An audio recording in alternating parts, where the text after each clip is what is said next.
everyone! So Sally and I are here today to share with you some of the excellent books that we read during the month of May.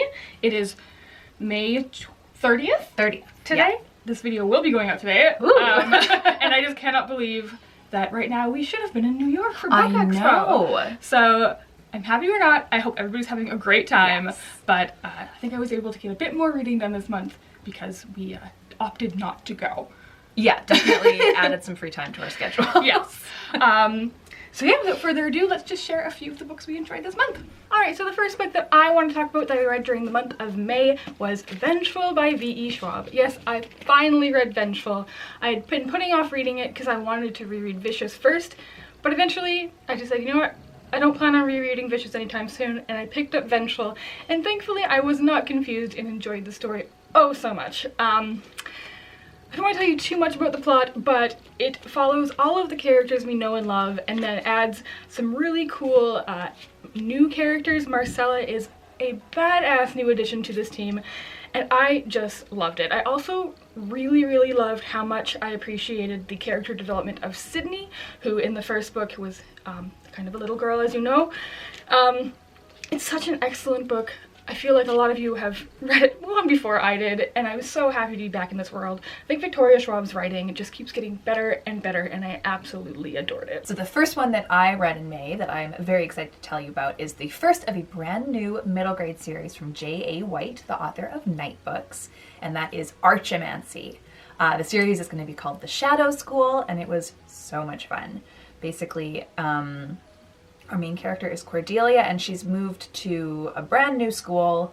It is a weird school. It's in an old mansion that has been like donated to the city, so it's full of like just, you know, old stone and big windows and grand halls and things.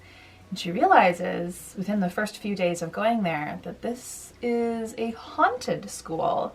But not everybody else seems to know that. So for a while she thinks that she is the only one that can see these ghosts, and then she finds that another boy at the school, who the year before was kind of like the outgoing jock and is now very quiet and broody, he can also see these ghosts, and he's very scared of them. So together, the two of them and another friend of Cordelia's put their heads together and are trying to figure out why all of these ghosts are specifically inside this school. And they uncover all sorts of town history and mysterious goings-on, and I just loved it. This one doesn't come out until August, so you can put it on your TBR list now. The next book that I really enjoyed and was quite surprised by in the month of May was Mansfield Park by Jane Austen.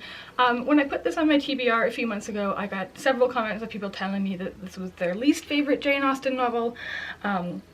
And I saw a lot of reviews saying the same thing, but I quite enjoyed it. I wouldn't say it's a new favorite Jane Austen, but I did really enjoy my time reading it. I actually listened to the audiobook and enjoyed it that way. And this is about our main character, Fanny Price, and she is this kind of like shy, self-assuming girl who is sent to live with her wealthier cousins, and kind of her perils in this kind of ridiculous family. It was really enjoyable. If you like Jane Austen, I feel like you'll probably like this one too. It was quite long, but I do not regret picking it up. The next one I finished in May is The Shoe on the Roof by Will Ferguson. This is an adult novel all about a med student, I believe in Boston, who is specializing in psychology, and you learn that he was actually the subject of a psychological experiment through his whole upbringing by his father, who was also a psychologist. So he is sort of messed up in all sorts of ways that he won't quite admit, but the part of the main plot of the story is that he finds 3 different men, some who are already in a psych ward and some who are living on the street, and one of whom he has a very personal connection with, who all think that they are Jesus Christ. So he starts an experiment by putting the 3 of them together to prove that they aren't, and then he's not so sure by the end. I loved the writing. I thought it was smart and interesting. I didn't know where it would be going the whole way through. Will Ferguson is one of my all-time favorite authors, and a Canadian, which is great. I highly recommend this if you're looking for an adult novel. And the final book I'd love to talk about this month is The Mysterious Benedict Society by Trenton Stewart. This is a middle grade book that was just so much fun to read. So at the beginning of this book, our main character, Rainey, who is an orphan, finds an ad in the newspaper that is looking for gifted children looking for special opportunities. And he and other students end up going on a mysterious of mind-bending tests. And the really fun thing about this book is you get to take the tests kind of right along with them.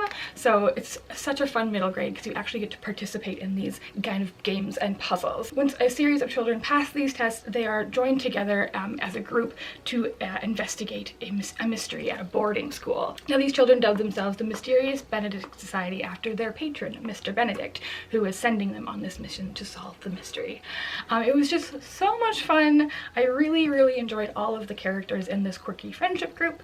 I would love to read more in this series, and I think as a middle grade it really stood out to me. And the last one on my list is All the Answers by Michael Kupperman. This is a graphic memoir about his father, Joel Kupperman, who grew up starting in the 40s, I believe, on a radio show called Quiz Kids from the time he was about 5 years old. His father was like a math genius. He could do, big equations in his head from a very young age.